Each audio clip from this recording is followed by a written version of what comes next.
Hello everyone, my name is Sarthak Sharma and I'm the founder of Zartec. This is an honest talk session 1 based on the real business, real market and no drama. Firstly, this is not a kind of a motivational video for you all. For that you need to visit Instagram. Instagram जो है motivation तो दे देता है but invoices generate नहीं कर पाता है. For that, let's get straight to the points. अब जो point मैं raise करने जा रहा हूँ वो market की इस समय सबसे बड़ी problem है. एक चीज़ मैंने observe करी है बार-बार कि लोग काम कर रहे हैं, लोग स्किल्स सीख रहे हैं, लोग एफर्ट्स भी डाल रहे हैं, पर फिर भी काम सबको नहीं मिल रहा है, इक्वली और इवनली डिस्ट्रीब्यूटेड नहीं है काम। तो क्या यहाँ प्रॉब्लम स्किल्स की आ जाती है? बिल्कुल नहीं। प्रॉब्लम यहाँ स्किल सेट की है ही नहीं, प्रॉब्लम ये है कि पूरे मार्केट में सब लोग एक जैसे लग रहे हैं। सिमिलर लुकिंग लोगों को या फिर सिमिलर एवरेज लोगों को सबसे पहले बिज़नेस नेग्लेक्ट करता है और यही सबसे बड़ा रिस्क होता है मार्केट में आने का। अब मैं आपको मार्केटिंग का एक बहुत प्यारा कॉन्सेप्ट समझाने जा रहा हूँ, जिसको बोलते हैं पर्पल काउ इफेक्ट। जितना ये सुनने में इंटरेस्टिंग है, उतना ये रियलिटी में भी इंटरेस्टिंग है। तो इसको एक एग्जाम्पल के साथ कंसिडर करते हैं, सब मेरे साथ चलेंगे। फॉर एग्जाम्पल, अगर हम सब दोस्त एक कार में जा रहे हैं एक हाईवे पे, इमेजिन करना है इसको पूरे स्टोरी को। एक हाईवे पे एक कार से हम लोग जा रहे हैं और हम देखते हैं वहाँ पे बहुत सारी काउज़ हैं, ठीक है? कुछ ब्राउन कलर की काऊ हैं, कुछ व्हाइट कलर की नॉर्मली जैसी होती हैं। अब अगर हम लोग उस हाईवे से जा रहे हैं और हमने अचानक से नोटिस किया कि वहाँ पे उन ब्राउन और व्हाइट काउज़ के बीच एक पर्पल काऊ भी है, तो आप क्या करोगे? आप गाड़ी रोकोगे, आप उतरोगे, आप जाके फ़ोटोज़ क्लिक करोगे, वीडियोज़ क्लिक करोगे, वीडियो शूट करोगे उनकी, स्टोरीज़ पे डालोगे। सिमिलरली मार्केट भी यही करता है। थोड़े से डिफरेंशिएटिंग फैक्टर्स आपके बिजनेस को बिल्कुल अलग वे में ले जाते हैं। सेथ गॉर्डन ने इसको अपनी मार्केटिंग बुक में लिखा था।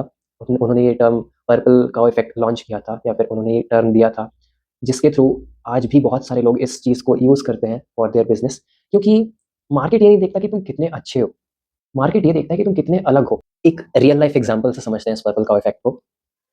एक बार मैं एक जगह से आ रहा था, मैंने देखा कि एक सब्जी वाला था, उसने ठेले पे पैकेजेस बनाए हुए रखे हुए थे कि थोड़े से आलू, टमाटर, गोभी और भिंडी एंड एक तेल की छोटी-सी बॉटल रखी हुई थी, ठीक है? कुछ-कुछ सब्जियाँ रखी हुई थी, मतलब एक सिमिलर वे में इधर भी वही रखे थे, इस साइड भी वही रखे थे, पूरे ठेले पे उसने पैकेजेस बना के रखे हुए थे। अब हर जगह मार्केट में क्या चल रहा है, सब्जी मंडी में तो सब्जियाँ ही बिक रही हैं। अब कोई क्यों इधर आके सब्जी खरीदना चाहेगा? मेजर रीज़न यही होगा क्योंकि वो उसका डिफरेंशिएटिंग फैक्टर है वो, और वहाँ पे सब्जियाँ जो भी चारों पाँचों रखी हुई थी उस पैकेज में, तो वो उसको रियल मार्केट में मिलती जो भी खरीदता 300 टू 400 रुपीज़ के बीच की। बट वही वो उसको 150 से 200 के बीच में सेल कर रहा था। तो ये एक डिफरेंशिएटिंग फैक्टर है। उसने उसके पैकेजेस बनाना शुरू करे। अब पैकेजेस बनाने से क्या होता है कि आपका प्रोडक्ट ज़्यादा सेल होगा और ज़्यादा सेल होने से आपका प्रॉफिट ज़्यादा होगा ऑटोमैटिकली। अगर आप पैकेजेस बनाना शुरू कर देते हो फ्रॉम द स्टार्टिंग, ये एक बहुत बड़ा हिंट है सारे सर्विस प्रोवाइडर्स और प्रोडक्ट सेलर्स को भी। सर्विसेज़ भी ऐसे पैकेजेस में सेल की जा सकती हैं। अगर आप सर्विसेज़ को पैकेज में सेल कर रहे हो rather than individual service provide करना, तो दैट वुड कॉस्ट यू, मतलब थोड़ा-सा अच्छा बेनिफिशियरी तो दे देगा आपको। क्योंकि आप अगर मान लो एक एक्स सर्विस प्रोवाइड कर रहे हो, उसके साथ आप पैकेज बना के उस वाई सर्विस को भी प्रोवाइड करना शुरू कर दो थोड़ा-सा हाई चार्ज करके, तो जहाँ आपकी वो वाली एक वाई सर्विस नहीं बिक रही थी, एक्स सर्विस के साथ वो बिकना शुरू हो जाएगी और आपको थोड़ा-सा प्रॉफिट और मिल रहा होगा उसपे। तो इसे कहते हैं purple cow effect. Purple cow effect के बाद एक मेजर चंक आता है जिसका नाम है द रैट रेस। काफ़ी लोगों ने इसके बारे में सुना भी होगा। रैट रेस क्या है, जैसा कि आप समझ रहे हैं, एग्ज़ैक्टली वही। फॉर एन एग्ज़ाम्पल, एक रोड लेते हैं। एक रोड पे बहुत सारे लोग जा रहे हैं, जा रहे हैं, जा रहे हैं। अगर काफ़ी लोग एक ही रोड पे जा रहे हैं, क्या पता वहाँ पे एक टाइम पे हलवा मिल रहा था। बट उनको फ़ॉलो करते, करते, करते, करते बाकी लोग भी उसी रोड पे जाना शुरू कर दें, तो समझो ना, अगर बहुत सारे लोग एक ही रोड पे जा रहे हैं, एक ही पोज़ीशन पे जा रहे हैं, एक ही पॉइंट पे जा रहे हैं, क्या पता वहाँ पे जो हलवा मिल रहा था वो खत्म हो गया हो अब। क्या पता वहाँ दाल-रोटी मिल रही हो अब।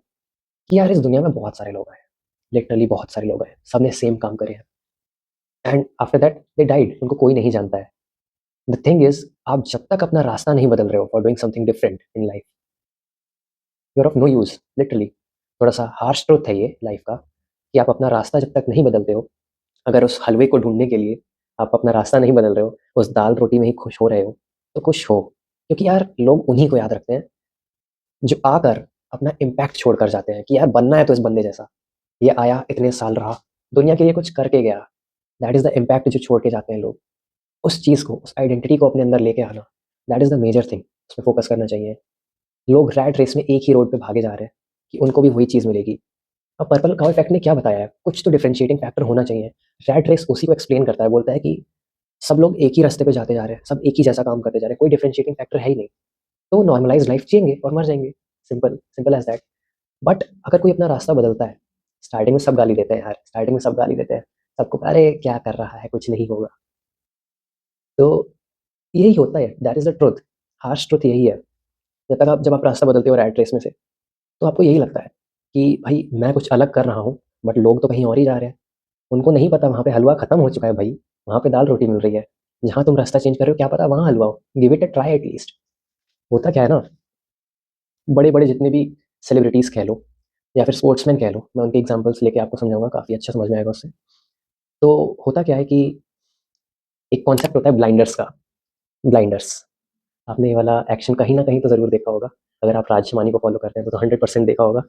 तो उसने भी ये चीज़ कही है और ये काफ़ी कॉन्सेप्चुअल चीज़ है और ये दैट इज़ वेरी ट्रू। काफ़ी सारे बड़े-बड़े लोग ये चीज़ फ़ॉलो करते हैं। That is a blinders concept.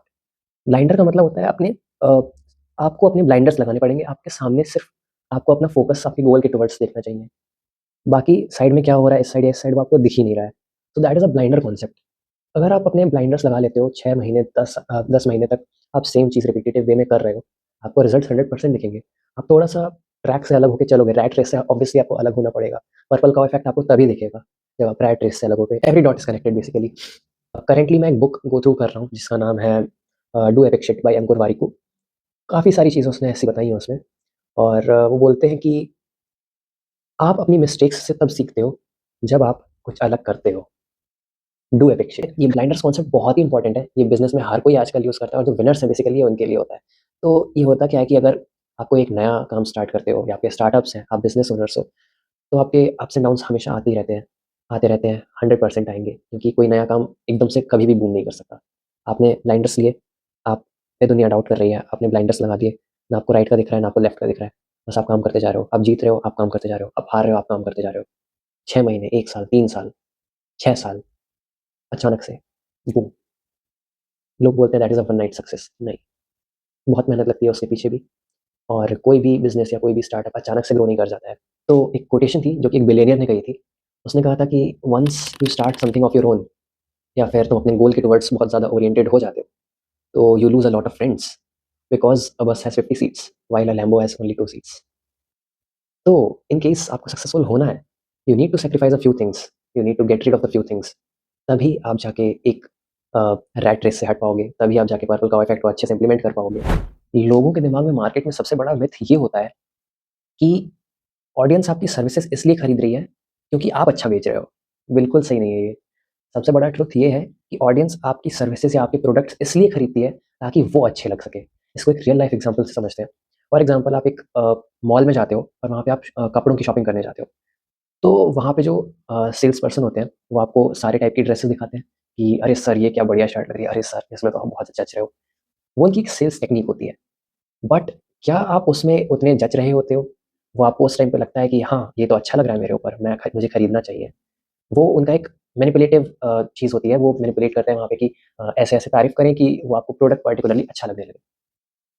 लेकिन लोग रियल लाइफ़ मार्केट में जो रियल सर्विसेज़ ले रहे होते हैं, उनके पर्सपेक्टिव से अगर चीज़ें देखी जाए, प्रोडक्ट वाली चीज़ों को अगर साइड में हटा दिया जाए, तो वो उन चीज़ों को, उन सर्विसेज़ को आपसे तभी लेना प्रेफ़र करते हैं, जब आप उन चीज़ों को अच्छे वे में प्रेज़ेंट करते हो और उनको ये विश्वास दिलाते हो कि अगर आप हमसे ये वाली चीज़ खरीदते हैं और अगर हम आपको ये वाली सर्विसेज़ प्रोवाइड करेंगे आपकी पर्टिकुलर नीश को ग्रो करने में, तो आपसे बेहतर पूरे मार्केट में इस पर्टिकुलर फ़ील्ड में कोई नहीं दिखेगा। So this is the thing जो कि लोग खरीदते हैं, ना कि वो आपकी सेल्स या फिर आपकी पिचिंग के थ्रू। आपका जो ब्रांड होता है वो देख के लोग आपके पास आते हैं कि नहीं ये लोग अच्छा काम कर रहे हैं, इन लोगों के पास एक्सपीरियंस है, इन लोगों के पास वो फ़ील बेचने वाली चीज़ है, वो फीलिंग्स बेचने वाली चीज़ है कि ये प्रीमियम क्वालिटी के साथ अपना कंटेंट या फिर अपना जो भी सर्विसेज़ है वो डिलीवर करते हैं। So this is the particular thing. Customisation के साथ, कस्टमाइज़ेशन का प्रॉपर मतलब यही होता है कि आप अपने ब्रांड उनकी प्रॉब्लम्स को कितने अच्छे से समझ पा रहे हो सामने वाले को जिसको आप सर्विस प्रोवाइड करने जा रहे हो, तो आप उनको कितने प्रॉपर्ली उनकी प्रॉब्लम समझते हो और आप अपने एंड से कितने एफर्ट्स पुट इन कर पाते हो उनके टुवर्ड्स कि उनको पूरी तरह से कस्टमाइज़ेशन के साथ आप उनके ब्रांड प्रॉब्लम को समझ के, उनकी टारगेट ऑडियंस को समझ के आप उनको सारी सर्विसेज़ प्रोवाइड करा दो, ताकि वो अगली बार भी आप ही के पास आएँ, आप ही से वो अपने प्रमोशंस या फिर अपनी सर्विसेज़ कैरी फॉरवर्ड करवा पाएँ। सो पर्टिकुलरली आपको कस्टमाइज़ेशन और पर्सनलाइज़ेशन के साथ अपनी चीज़ें सेल करनी चाहिए। ये मैं इसलिए बोल रहा हूँ क्योंकि जब तक आपकी कोई स्टोरी लाइन नहीं होती है, वो फीलिंग नहीं आती है चीज़ों को, प्रोडक्ट को सेल करने के अंदर। वो चाहे सर्विस बेस्ड चीज़ें हों या प्रोडक्ट बेस्ड चीज़ें हों। अगर आप कोई फीलिंग से सेल नहीं कर रहे हो, तो आपका जो सर्विस है या आपका जो प्रोडक्ट है, वो वही लोग खरीदेंगे जो आपके दोस्त और रिश्तेदार हैं। बाकी उनमें से जो रियल मार्केट है जिसको आपको असलियत में अपना प्रोडक्ट या सर्विस सेल करनी है, वो नहीं खरीदेंगे। क्योंकि जब तक एक स्टोरी लाइन नहीं होती है, एक ब्रांडिंग नहीं होती है, एक फीलिंग नहीं होती है उसके अंदर, उस प्रीमियम क्वालिटी के अंदर, तब तक कोई भी आपकी सर्विसेज़ खरीदने में इंटरेस्ट नहीं रखता है क्योंकि 100 लोग सेम काम कर रहे होते हैं। क्वालिटी और premium content is the major key, जिसमें आप अपनी चीज़ों को सेल करना ऑलवेज़ ऑन टॉप प्रायोरिटी रखना प्रेफ़र करना चाहिए, जिससे कि आपका सेल थोड़ी एक्स्ट्रा ऑर्डिनरी लेवल पे आए और सेल्स बढ़ेगी तो ऑब्वियसली प्रॉफ़िट बढ़ेगा तो सबसे पहले अपना एक मोस्ट कॉमन एग्ज़ाम्पल लेते हैं मैगी का, जिसने अपना ब्रांड प्रमोशन कुछ इस हिसाब से किया कि speed is equal to market capturing. ये उसने कैसे लिया? अगर किसी को भूख लगती है तो वो सबसे पहले क्या देखता है कि क्या जल्दी बन सकता है? मैगी ने सबसे पहले टाइम कैप्चर किया। मैगी ने 2 मिनट्स नूडल्स वाली सबसे पहले चीज़ मार्केट में लेके आई, जिसके थ्रू उन्होंने अपना प्रोडक्ट सेल करने से पहले अपना टाइम सेल किया। उन्होंने बोला 2 मिनट में मैगी बन जाएगी और सबसे फास्ट ईटेबल प्रोडक्ट फिर वही हो गया। लोगों के मेंटल स्टेट में वो चीज़ पहुँच गई कि यार 2 मिनट में जल्दी बन जाएगी, तो भूख लग रही है अगर किसी को, सबसे पहले वही चीज़ प्रेफ़र करेगा। तो अब लोग मार्केट में जाते हैं तो वो सीधे उठा लेते हैं उस प्रोडक्ट को, सोचते नहीं हैं एक भी बार उसके बारे में। दूसरी चीज़ 2015 में जो मैगी का क्राइसिस आया था कि उसमें लेड है एंड ऑल, वो सारी चीज़ों को लेकर बहुत सारा विवाद हुआ था। तो लोगों ने मैगी परचेज़ करना बंद कर दी थी।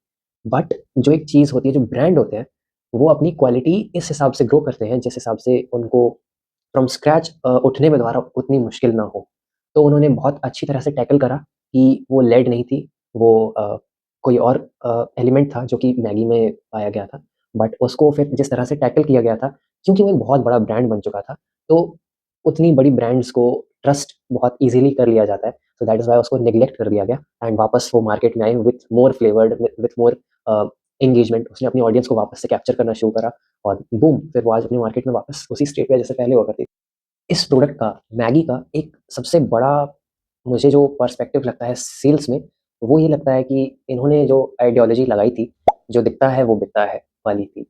अब मेरे हिसाब से इसमें क्या है कि अ, लोगों का मानना होता है कि जो दिखता है वो बिकता है, दैट इज़ ट्रू। बट मेरे हिसाब से जो ज़्यादा दिखता है, वो बहुत ज़्यादा बिकता है। इन्होंने अपने प्रमोशंस इतनी अच्छी तरह से, अपनी ब्रांडिंग इतनी प्रॉपर्ली करी हुई है कि हर जगह अपने बैनर, पोस्टर्स एंड ऑल सारी चीज़ें जो प्रमोशनल एक्टिविटीज़ होती है मार्केट में, उतनी प्रॉपर्ली कर रखी है। टीवी एडवर्टाइज़मेंट्स, रेडियो एडवर्टाइज़मेंट्स, हर जगह इनके कहीं न कहीं प्रमोशंस चलते रहते हैं। तो लोगों के माइंड में एक मेंटल स्टेट ऐसा होता है, जो जितनी बार देखते हैं, सुनते हैं, वो इनकी एक मेमोरी में बैठ जाता है कि यार एक नूडल्स है मैगी नाम से, जो कि बहुत चर्चित है, जो कि बहुत ज़्यादा जानने में है लोगों के, जो कि वो प्रेफ़र करते हैं खरीदना। 2 मिनट नूडल्स यार कितनी जल्दी बन जाते हैं और भूख लग रही है तो हॉस्टल फूड हो गया वो एक टाइप से, कि सब लोग प्रेफ़र कर रहे हैं उसको खरीदना। तो जो दिखता है वो बिकता है, लेकिन जो ज़्यादा दिखता है वो ज़्यादा बिकता है, और वो इतना ज़्यादा बिकता है ना कि मतलब वो मार्केट कैप्चर करा हुआ है नूडल्स के सारे फॉर्मेट में। अगर देखा जाए तो Maggi is the top branding currently. Similarly अगर देखा जाए, एक दूसरा एग्ज़ाम्पल है कोका कोला का। कोका कोला 1886 में आई गेस सबसे पहली बार उसका जो मतलब प्रोडक्ट लॉन्च हुआ था। उसने अपने फर्स्ट ईयर में सिर्फ़ 9 बॉटल्स सेल करी थी। यू हर्ड मी राइट, सिर्फ़ 9 बॉटल्स। और उन्होंने अपना प्रमोशन कुछ इस हिसाब से किया कि जो पर्टिकुलर ब्रांड कलर्स होते हैं, वो लोगों के दिमाग में फिट कर दिए। जो ब्रांडिंग होती है, जो लोगो डिज़ाइनिंग होती है, जो कलर टेम्पलेट्स होते हैं, वो हर एक पर्टिकुलर बड़े ब्रांड के लिए काफ़ी ज़्यादा इम्पैक्ट लेके आते हैं, जो कि एक कोका कोला का ऑब्वियसली लेके आया। जो बहुत पहले के टाइम की बात थी, ऑब्वियस सी बात है ये, बहुत पहले के टाइम की बात है, तो लोगों के दिमाग में वो कलर फिट होना शुरू हो गए कि यार सॉफ्ट ड्रिंक है और रेड एंड व्हाइट कलर के जो उनका टेम्पलेट कलर यूज़ करते हैं वो इस टाइप के में है। तो वो प्रॉपर्ली इतनी अच्छी ब्रांडिंग प्रमोशंस होने शुरू हो गए उसके कि उसको अ, खरीदने की खरीदा इतना एक्स्पोनेंशियल ग्रोथ से गया कि वो आज मार्केट में आप देख ही रहे हो कि सॉफ्ट ड्रिंक्स के उसमें सबसे ज़्यादा सेल कोका कोला की ही हो रही है आज के टाइम पे। इंक्लूडिंग दैट जो मैंने मैगी का एग्ज़ाम्पल बताया, वो भी एक येलो पैकेट है एंड रेड कलर है और उसमें सिर्फ़ मैगी लिखा हुआ है। What a proper colouration, and जो उनका लोगो डिज़ाइनिंग है कितना प्यारा है। मतलब एक ऐसा डिज़ाइन करो जो कि सारे जितने भी बिज़नेस ब्रांड्स आप आगे कंटिन्यूएशन में लेके आना चाह रहे हो, वो एक माइंडसेट में लोगों के बैठ जाए, माइंड में लोगों के बैठ जाए। लोगो ऐसा डिज़ाइन करना चाहिए जो आपका प्रोडक्ट खुद से एक्सप्लेन करता हो। एक क्रक्स सीधी सिंपल लाइन यही है। लोगो ऐसा हो कि वो आपके ब्रांड को डिफाइन कर दे खुद ही, आपको समझाने की ज़रूरत ना पड़े। अपने ब्रांड को इतना ज़्यादा शोकेस करना चाहिए ना लोगों को, कि उनके दिमाग में एक आइडिया टेम्पलेट फिक्स हो जाए कि ये लोग हैं और ये सर्विसेज़ प्रोवाइड करते हैं, ये प्रोडक्ट सेल करते हैं और इनकी ही सर्विसेज़ बेस्ट हैं, भले ही बेस्ट ना हो। यू हर्ड मी राइट, भले ही बेस्ट ना हो, बट इतनी ज़्यादा प्रमोशन होनी चाहिए ना चीज़ों की, कि हर दूसरी जगह अगर सेम चीज़ दिखे तो ऑब्वियस सी बात है कि लोग उसको कॉमनली यूज़ करना शुरू कर देते हैं। और जब वो कॉमन यूज़ होना शुरू हो जाता है, तो ऑटोमैटिकली बिज़नेस में प्रॉफिट्स बढ़ते रहते हैं, जब मॉनेटरी इनकम आती रहती है, तो उसके थ्रू आपका एक्सपीरियंस और आपका जो प्रोडक्ट है उसका लेवल भी इंक्रीज़ करता रहता है। फिर वो एक ब्रांड ऑटोमैटिकली बन जाता है। So that is a very strong tip, जो कि service providers and product sellers हैं, उनको अपने दिमाग में रखनी चाहिए। सिमिलरली अगर देखा जाए, तो स्टारबक्स कॉफ़ी नहीं बेचता है, स्टारबक्स कॉफ़ी नहीं बेचता है, स्टारबक्स कॉफ़ी बेचता है और कॉफ़ी तो यार हर गली में मिल जाती है, स्टारबक्स में ऐसा क्या है जो वो इतनी महंगी कॉफ़ी दे रहा है? सबके दिमाग में यही डाउट रहता है, मेरे भी था पहले।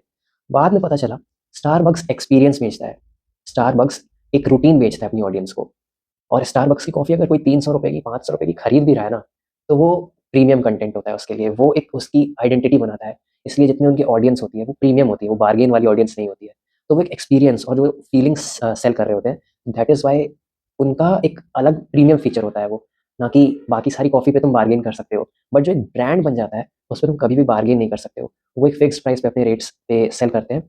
सिमिलरली अगर देखा जाए तो आईफ़ोन, आईफ़ोन एक प्रीमियम आइडेंटिटी है, इसीलिए उनकी ऑडियंस कभी भी बार्गेन नहीं करती है। उन्हें पता है वो एक स्टेटस काइंड ऑफ थिंग है, जो कि उनका उनका स्टेटस बढ़ाती है। सो दैट इज़ व्हाई वो एक डिफरेंशिएटिंग फैक्टर लेके आती है पूरे मार्केट में। दैट इज़ व्हाई उनसे कोई बार्गेन या नेगोशिएट नहीं करता है, उसे मार्केट में एज़ इट इज़ लेके आया जाता है ताकि उनका स्टेटस अपग्रेड दिखे। वो फीलिंग सेल करते हैं वो अपनी, एक्सपीरियंस सेल करते हैं वो अपना। दैट इज़ व्हाई वो एक ब्रांड है। तो देखो यार, कस्टमाइज़ेशन का मतलब ये नहीं होता है कि क्लाइंट के लिए कुछ अलग करना। अलग तो सब लोग करने का कुछ ना कुछ ट्राई करते हैं हर एक क्लाइंट के लिए। But the thing is customisation का प्योर मतलब ये हो जाता है कि आप उनकी प्रॉब्लम को कितनी डीपली समझ रहे हो। अगर आप उनकी प्रॉब्लम के लिए एक पर्टिकुलर सॉल्यूशन क्रिएट कर पाते हो, जो कि उनकी पर्टिकुलर नीश के लिए बहुत हेल्पफुल हो, या फिर उनके किसी भी प्रॉब्लम को टैकल अप कर रहा हो, किसी भी डीप डाउन प्रॉब्लम को अच्छे से सॉल्व कर पा रहा हो, so that is the basic customisation. तो आपका जो ट्रस्ट होता है वो बिल्ड हो जाता है उस पर्टिकुलर क्लाइंट के लिए, एंड आगे अगर कोई भी सर्विसेज़ चाहिए होती है उस क्लाइंट को, तो वो वापस आप ही पे अप्रोच करता है, सो दैट आपका एक रिलेशन बिल्ड हो पाए, आपका एक ट्रस्ट बिल्ड हो पाए। वो कस्टमाइज़ेशन अलग चीज़ों से नहीं आता है, वो कस्टमाइज़ेशन आता है उस पर्टिकुलर क्लाइंट की रिक्वायरमेंट समझना। So in a crux, in a nutshell, customization का मतलब यही होता है कि जो क्लाइंट है, क्लाइंट की अगर प्रॉब्लम अगर हम अच्छे से समझ पा रहे हैं, तो इसका मतलब वो ब्रांड प्रॉपर कस्टमाइज़ेशन के साथ काम कर रहा है। एक बात याद रखना, भीड़ में रह के अलग रिज़ल्ट एक्सपेक्ट करना बिज़नेस नहीं होता है। बस में भीड़ होती है, बट लग्ज़री कार्स में नहीं होती है। भीड़ में होना गलत नहीं है, बट भीड़ कभी याद नहीं रखती है आपको। आपको, मैं आपसे ही बात कर रहा हूँ, आपको पर्पल काऊ बनना है, and for that you know what to do. किसी एक महान इंसान ने ये बात कही थी, yesterday is history, tomorrow is mystery, and today is a gift, that's why it's called present. तो अगर मार्केट में आए हो तो एवरेज बन के नहीं आना है, बन के पर्पल काऊ आना है। तो दिस इज सार्थक Sharma signing off. Thank you.